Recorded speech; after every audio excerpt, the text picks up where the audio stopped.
So, masaya. And I hope, and I pray na tunay nga kayong masaya. Amen. Dahil ako mag-mensahe ngayon, ay hindi ako natulog magawa. Alam niyo kung bakit? Hindi yun dahil sobra akong dedicated, but gumawa ng mensahe. Hindi dahil kahapon na ng tanghali sinabi sa akin. Hindi na ako kumain ng marami para magkaroon ng concentration. Okay, ngayon pong umaga, basahin natin ating scripture.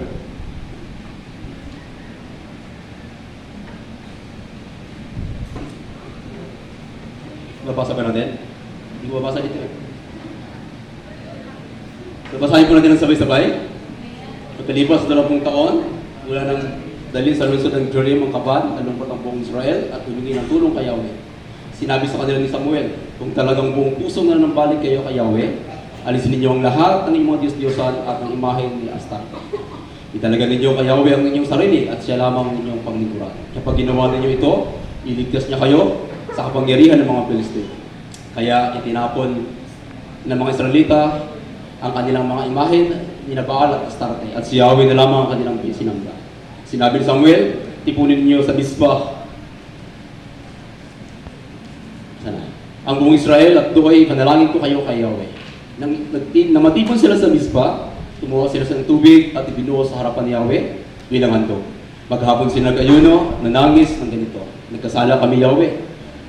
Doon sa Mispa ay nanungkulan si Samuel bilang bukong ng sampahayang Israel.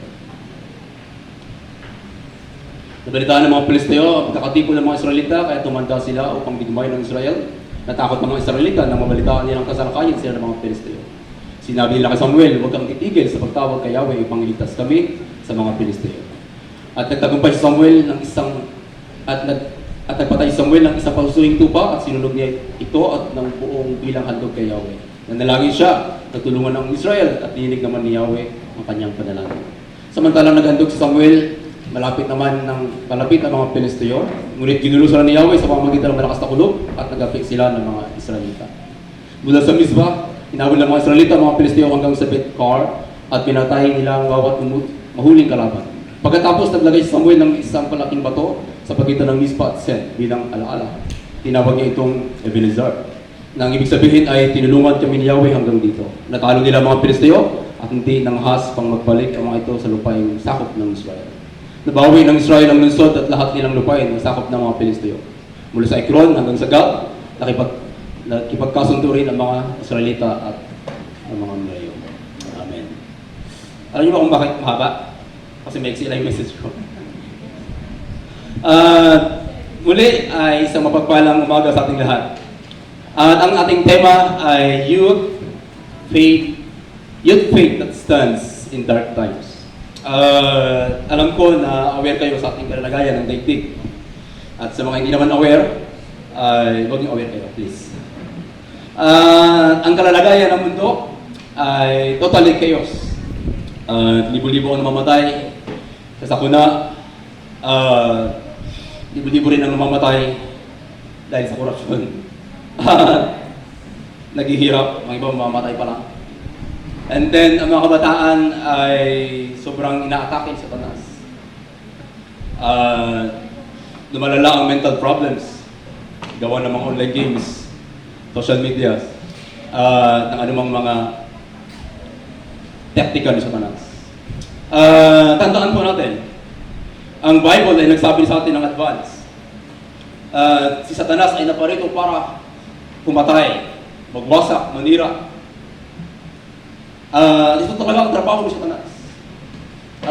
Kaya lahat ng platform, lahat ng estratehiya, lahat ng sistema, ito ay kanyang gagawin para ang buhay, especially ng mga kabataan, na siyang future ng ating bansa, future ng henerasyon, ay wasakin para ang susunod na henerasyon ay mawasak.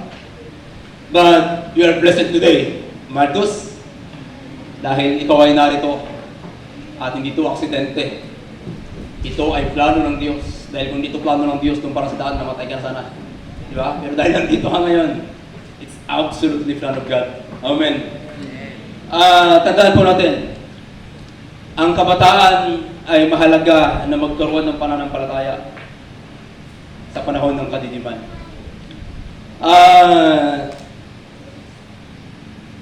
Bago tayo mag-introduction pa, may mahaba na, sunod tayo.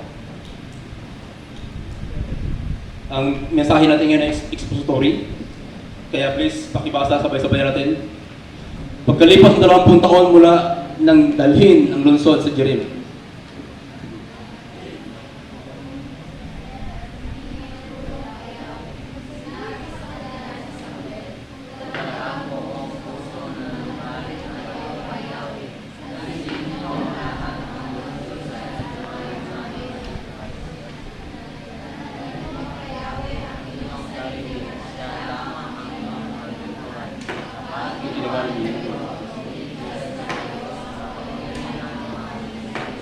Amen.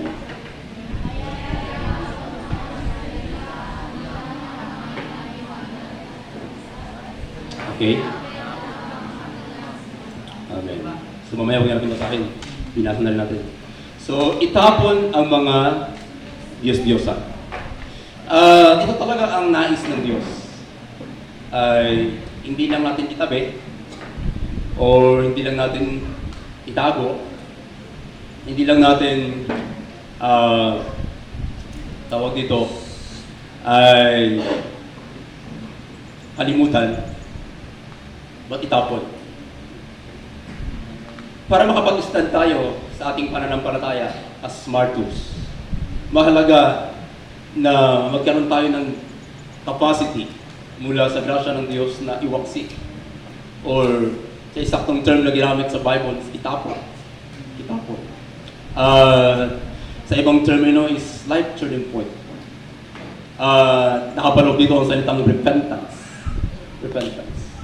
Alam niyo po ba, ang Diyos-Diyosan, ang pinakadahilan kung bakit ang tao sa Old Testament ay hindi makatanggap ng mga pagpapala mula sa Diyos, tulong mula sa Diyos, kahit sila ay people of God. Sa mga Christians sa panahon natin ngayon, iniisip nila na iyon ay literal. Naka-frame lang sila doon. Kaya, pag nakikita nila yung mga sumasamba sa mga imahe, inasabi nilang sumasamba sa Diyos-Diyosan, hindi nila kasama ang Diyos. But the truth is, ang Diyos-Diyosan, isa sa pinakamalalim na ibig sabihin, ay meron tayong priority na iba higit sa Diyos. At meron tayong mas sinusunod kaysa sa Diyos. At meron tayong mas pinagbibigyan kaysa sa Diyos. Madalas, mas madali itong sabihin, minsan or madalas, ang tao, ang Diyos niya, ang sarili niya. Kaya kung ano ang gusto ng, lalo ng mga kabataan, kung ano ang gusto niya, yun ang gusto niyang masunod. Kapag ganun ang klase ng ating spiritual lifestyle, ay nabubuhay tayo sa gusto natin. Sinusunod natin ang ating mga hilig ng laman, pabor sa atin, maganda sa ating paningin, at maganda sa ating pakiramdam. Ito ay uri ng Diyos-Diyosan. I'll try to make it simple. Uri ng Diyos-Diyosan.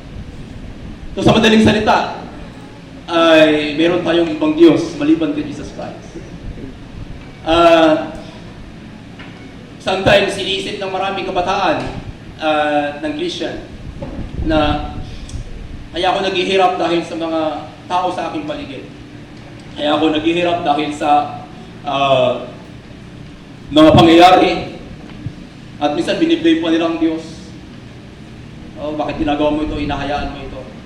But the truth is, dapat yung nakita mula sa spiritual na mga mata, sino ba talaga ang Diyos ng ating buhay? So, kung ang Diyos ba natin ay si Jesus, na siyang Kristo, o ang sarili natin, o ang mga bagay na daigdig. So, we must analyze that sa mata ng gospel, at sa grasya ng Diyos, nawa makita natin kung sino talaga ang Diyos natin, and then magkaroon tayo ng repentance. So kagaya ng ginawa ng isabi ni Samuel sa mga Israelita, kung talagang tayo ay nagsisi, itaboy ng inyong Diyos-Diyosan. So once na tumanggap kayo ng grasya sa Diyos, nakita nyo na, ay, meron pala akong mas priority kaysa kay Jesus. Meron pala akong mas sinusunod kaysa kay Jesus. At meron pala akong standard sa aking buhay at sa aking sarili na hindi ka gustuhan ni Jesus. And then you must repent. Yan lang simple. Ano repentance? Magbago ng isip. Agad, bumalik sa will ng Diyos. So ang damit, pag narumihan, labahan para masukwe. Yan lang simple. Huwag niyong gawing complicated na mga bagay dahil tinapos na ni Jesus Christ ang lahat doon sa cross ng Calvario. Kung kaya niyong paniwalaan ito, you must believe. Bakit? It's already finished. Kaya walang problema. Nawa makita natin si Jesus bilang Diyos natin. Pag si Jesus ang Diyos natin, God will make sure, or God already make sure, na siya ang bahala sa lahat. Itong topic natin, this is the evidence. It's our evidence from the Lord. Nangyari ito sa Old Testament for us to see kung ano ang trabaho ng Diyos sa kanyang mga tao. Dahil tayo spiritual Israelite, at sana makita natin ito para hindi tayo mailagay sa frame ni Satanas, sa pandaraya ni Satanas, and then makatanggap tayo ng tunay na kasagutan. And then next please.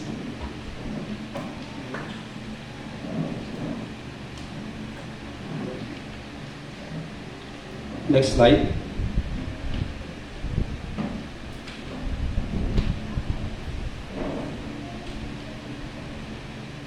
Nag-hangover na.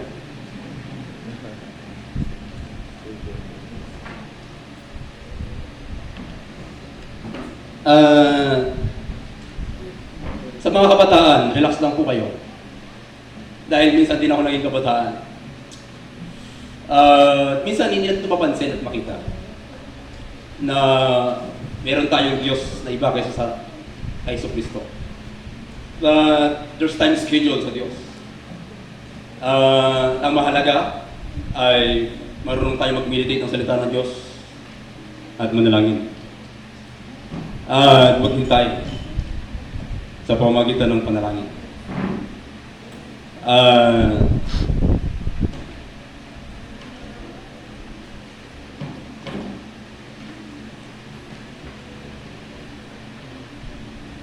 Pangalawa is prayer.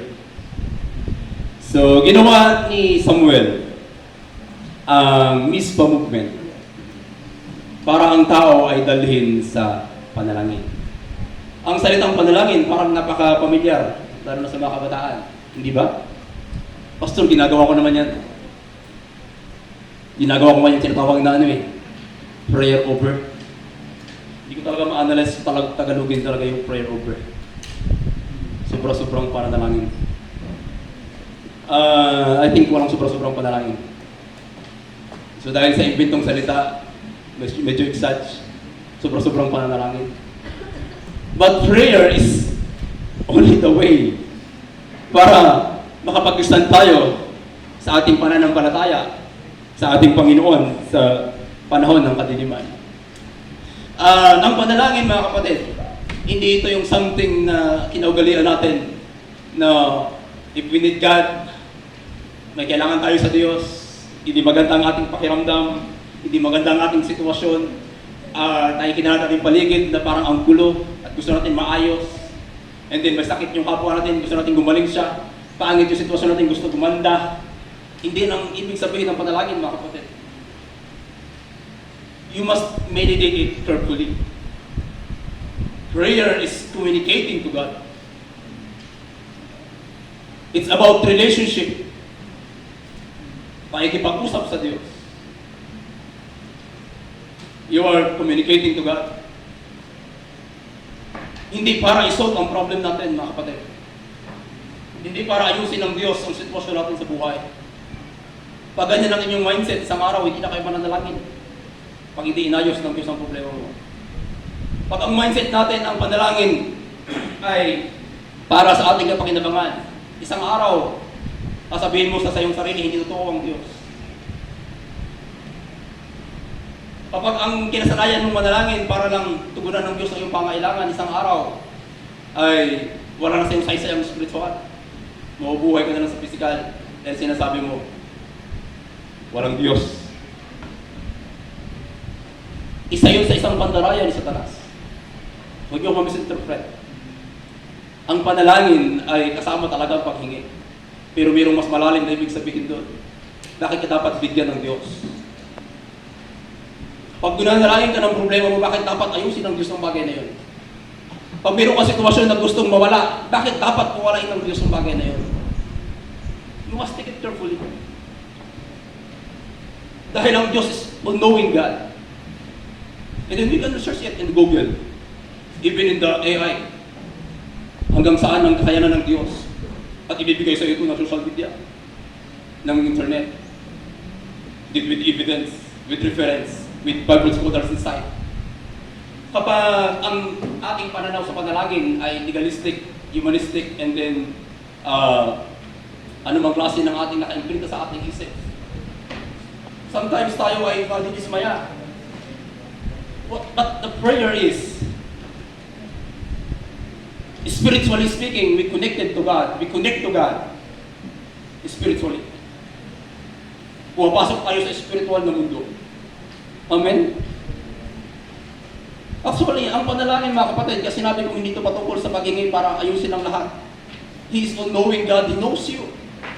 He knows us.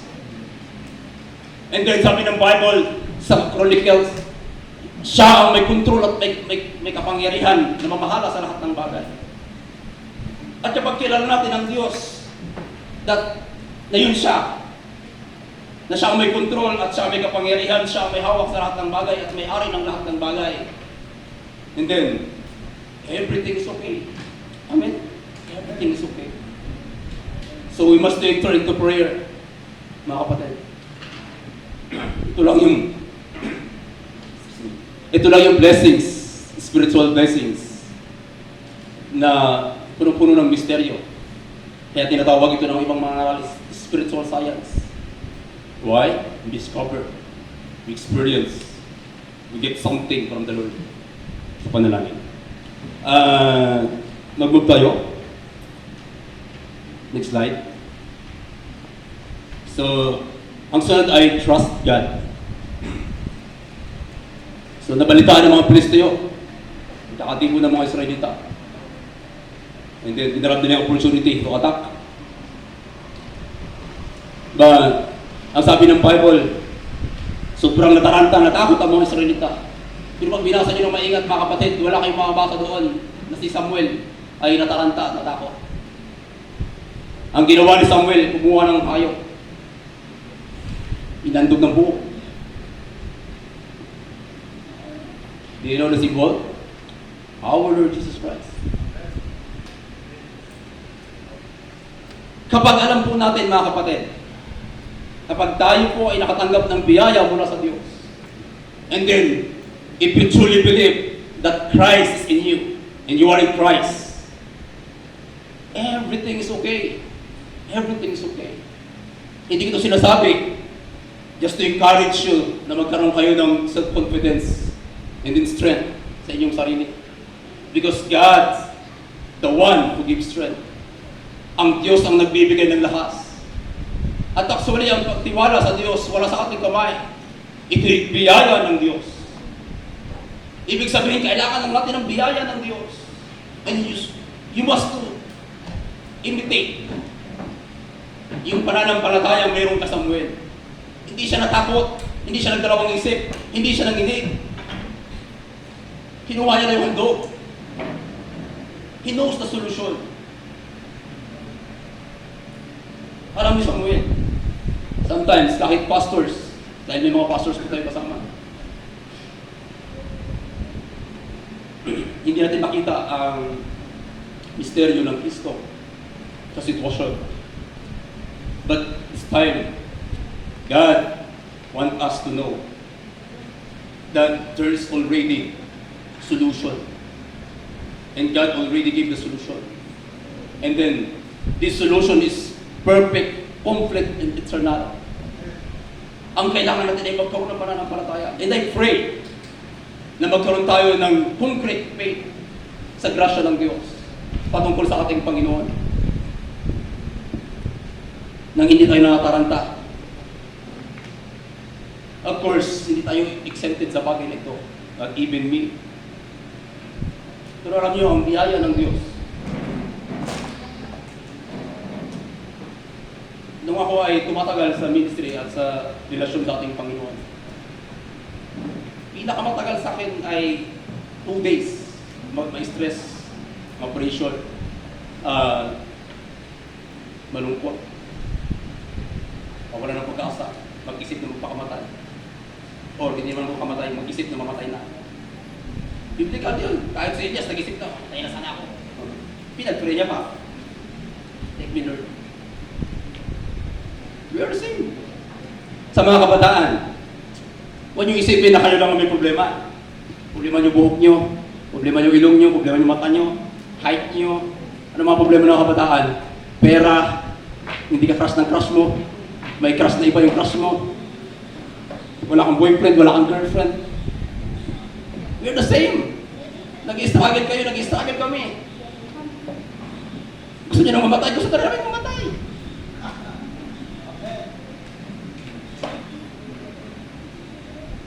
Be honest mga kapatid. Hindi lahat ng pagkakataon maganda ang sitwasyon. At ito ay nangyari sa mga Israelita. Ang mahalaga, you know, ang solution ay binigay na ng Diyos. Amen. Christ is in you, you are in Christ, our Lord Jesus. Alam niyo, wala na akong nilagay na scripture. Kasi, napaka-easy na ngayon pag interesado ka na i-access ang mga scriptures, mga information about yan. And thankfully, nabawasan ang aking trabaho. Sobra ako nagpapasalamat sa mga AI, sa Google, sa mga platform na kung saan makaka-get ka ng information. Samantalang dati aklat ka ng aklat, and then, nagtatanong ka kung kanino-kanino. And now it's very easy.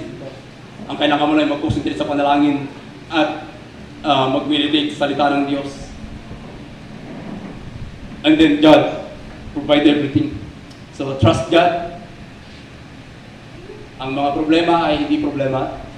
Ang mga sitwasyon ay nangyayari to display the power of God. Kaya natin magtiwala sa Diyos. Amen.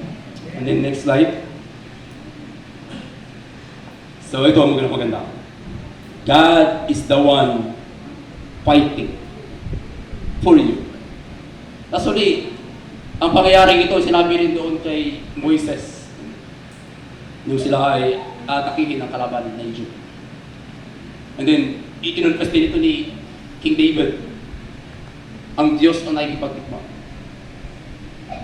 And then, ang problema sa maraming Christians, pagod na pagod, hirap na hirap. Punong-puno ng sufferings because you fight in your own. Sometimes. And then minsan, hindi lang sometimes, most of the time, we try to manipulate the situations. Sometimes, gusto natin baguhin ang sitwasyon, gusto natin mawala ang sitwasyon, gusto natin pumabor sa ating desire, sa ating purpose. Hindi gusto natin minsan, ito ay maganda lang sa ating paningin. Hindi gusto natin smooth. And then, may pagkakataon na lang gusto natin perfect. But remember, ikaw ay isang tupang inilagay sa gitna ng mga lobo. At alam niyo kung saan lumabas sa bibig yun? Mismong sa bibig ni Jesus Christ. Ibig sabihin, kung sa puno yun lumabas, it's very serious and it's very true. Amen? Kaya Jesus Christ mismo lumabas yun, mga kapatid. Isa kang tupang inilagay sa gitna ng mga lobo. Pag lumabas yung mga pangil nilang malalaki, wala kang may pakitang malaking pangil kasi tupak nga.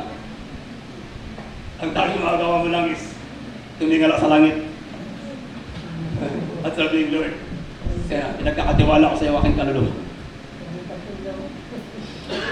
Kapag hindi mo alam na ang Diyos ang nakikipagdigma, mga kapatid, it's tremendous problem, mga kapatid. Why? Mag-struggle ka kahit sa iyong ministry, sa iyong pamilya, sa sitwasyon na meron ka. Thanks to God. Dahil ang grasya ng Diyos ay napakasagana. At alam niyo kung gaano ko na-enjoy na ang grasya ng Diyos sa aking buhay, na siya ang nakikipagdigma. Kahit asawa ko, okay lang mawala. Basta ako nasa ministry. Sabi ng asawa ko, bakit? Hindi ka tumanggi sa misyon. Sabi ko, ay gawain niya ng Diyos. Pag nagsalita pa siya, okay lang. Pili kang mawala kapag lang, Lord. Amen. Honestly, sinasabi ko sa kanya. Hindi para saktan siya. Just to remind her na ang Panginoon na higit sa lahat. At even my own life, it's okay na mawala. Hindi ko ito sinasabi para magbalaki. But I experience it and I want to share you this kind of grace and blessings that I experience sa lahat. Alam niyo, nag-decision ako mag full-time pastors. Buntis yung asawa ko, tapos mayroong 4,000 na allowance, tapos pero kami, dalawa yung anak, yung isa naming anak. And sinabi ko, Lord, mamamatay ako. But I want to decide, no full-time. And then hanggang ngayon, buhay pa rin ako. Then pumunta ako ng Tagbarangis, ganun pa rin. Sabi ko, Lord, wala akong pupuntahan. Mamamatay ako. But the grace, ang biyaya ng Diyos ay sapat para niya pa kami dinala sa paraiso. Alam niyo ba ang lugar ng Barangis? Parang paraiso. May broccoli, sari-saring gulay, sari-saring prutas. Nandun lang pa sa kabundukan. Pag pumunta ako lang, parang ako nasa Garden of Eden. Tapos pakiramdam ko, parang naabot ako ng 101. Araw-araw gulay, tapos magandang ambience, perfect ika nga. And then I'm enjoying doing ministry. Sa mga tao na kasalimuha ko, I just proclaim the gospel to them. God is the one to fight. Ang Diyos ang nakikipagdigma. Don't worry. There's already evidence, mga kapatid. Nung sasalakayin ng mga Pilisteo ang Israel, ang sabi ng Bible, ang Diyos ay nakialam. Bakit nakialam? Nandun na kasi yung mystery ng Kristo. Amen? Once you meditate the Christ that you have, ang Diyos automatically magkatrabaho. Automatic yun. And then maraming evidence sa Bible at pagpalabas sa kayo, maintindihan nyo. Totoo nga. Kaya kung nakita nyo yung mga disciples, apostles sa early church, they were willing to die for Jesus. Why? They knows. They experience our Lord. Ang pagkipagdigma ng ating Panginoon. And then they have evidence in their lives. So mahalaga na meron kayong ebidensya mula sa Diyos para kilala nyo talaga ang Panginoon na inyong pinaglilingkuran.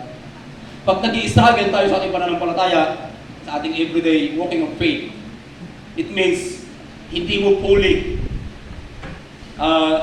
nakikilala ang iyong Diyos na pinaglilingkuran, ang Diyos sa Biblia. Dahil ang katotohanan kapag ang Diyos sa Biblia ang ating Panginoong Diyos, there's nothing more. Wala nang pwedeng ilagdag. Walang kulang. It's already perfect, complete, and everything. And it is eternal. Eternal. Akala lang kasi natin ay tayo ay biyado. Akala lang kasi natin tayo ang pinakakulay lahat. Alam niyo mga kapatid,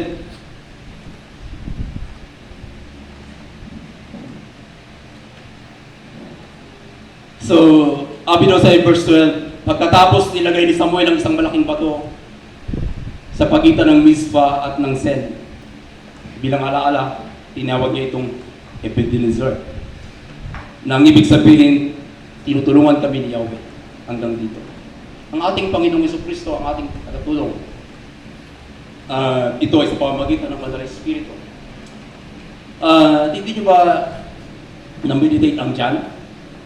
Kung gaano kaseryoso ang ating Panginoon ang sinabi niya, I will give you the Comforter, Helper, the Holy Spirit. Who is the Holy Spirit? Our God. And ang sabi ng Bible, we are the temple of God. Ang Espiritu ng Diyos ay nalalakan sa atin.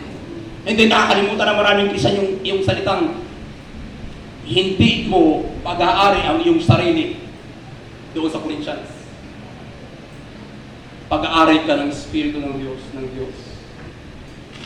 Pag sinabing hindi mo pag-aari ang iyong sarili, don't worry anymore in yourself. Dahil hindi ikaw may-ari ng sarili mo. Ang Diyos na. If you truly believe, if you have faith to our Lord Jesus Christ, kung si Yesu Cristo ang ating Panginoon, siya ang ating Diyos ng ating buhay, at tunay na kinikilala mo siya bilang Panginoon ng iyong buhay, hindi mo pag-aari ang sarili mo, pag-aari niya. It means, hindi mo kailangan mag-alala. Nag-aalala ang maraming Christians kasi marami silang pangarap sa buhay nila. Kasi inisip nila ang buhay nila kabila. Don't worry. Dumaan din ako dyan.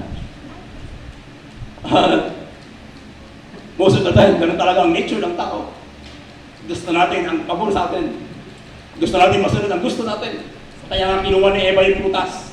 Kasi maganda sa kanyang isip ang maging parang Diyos. Hindi mo kailangan maging sunod-sunuran. Magdidesisyon ka na sa'yo. Kaya mong gawin lahat. At ikaw ang mamanipula. Hindi na gamayon. Yung pa rin ang deception ni Satanas. Pandarayan ni Satanas. Mga kabataan, be aware. Yun pa rin ang pandarayan ni Satanas. I-lead you sa isang bagay na paniwalain ka na kaya mo ito. Dito ka masaya. Ito ang bagay na tama. Ito ang bagay na kautuhanan. Ba't walang ibang kautuhanan kundi ang ating Panginoong Jesucristo? Amen. Ibig sabihin mga kapatid, mga martyrs, ang buhay sa iyong kasalukuyang panahon, kahit mahirap ito, kahit parang ikamamatay mo na ito, remember this. Hindi mo pag-aari ang iyong buhay. Hindi mo pag-aari ang iyong buhay. Ikaw ay pag-aari ng Diyos. Sabi ng Bible, pinili ka sa malaking halaga. Dugo ang pinagbayad sa iyo. Kaya ang Panginoong Jesucristo ang may-ari ng iyong buhay. Don't take it seriously. Ang buhay sa mundo. Amen. Masayahan ka kasi kay Jesus na yung Panginoon. Bakit siya nagkipaglaban sa iyo? Para ma-experience mo ito, let Him. Let Him. Believe. Trust sa ating Panginoon. Next slide.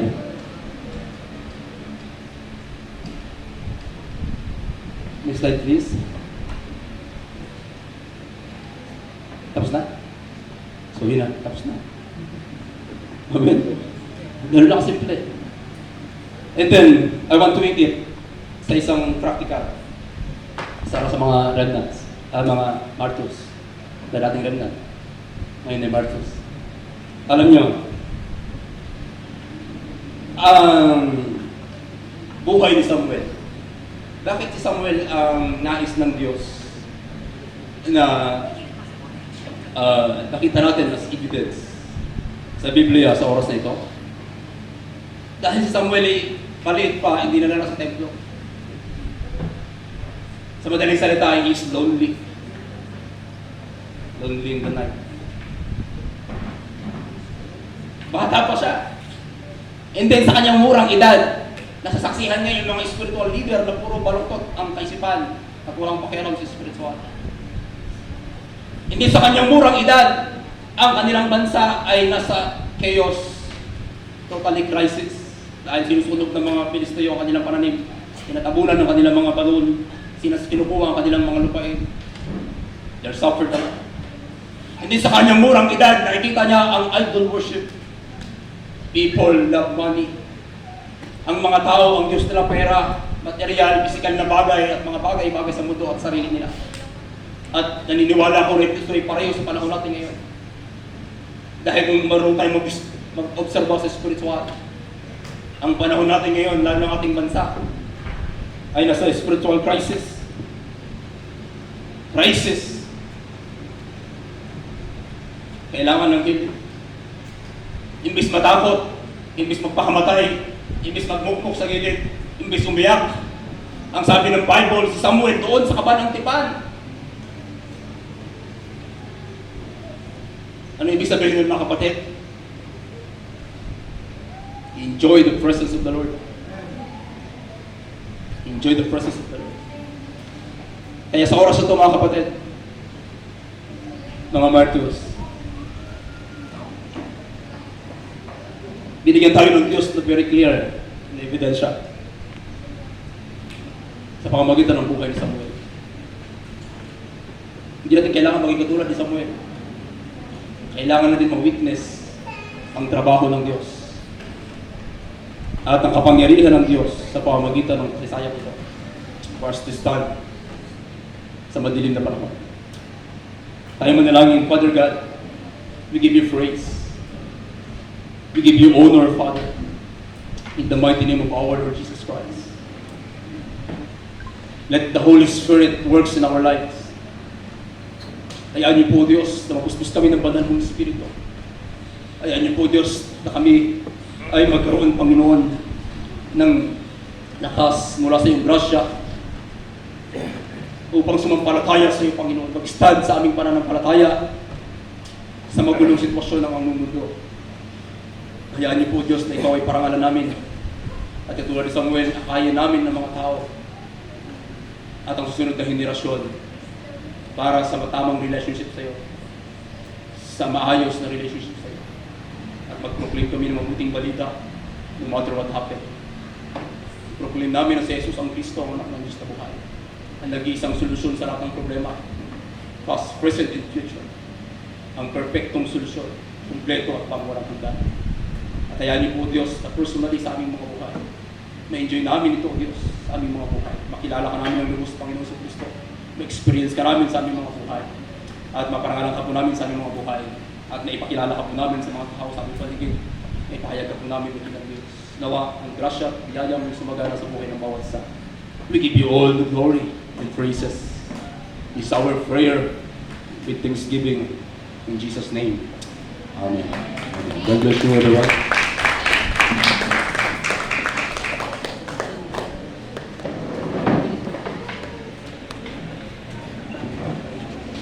Amen.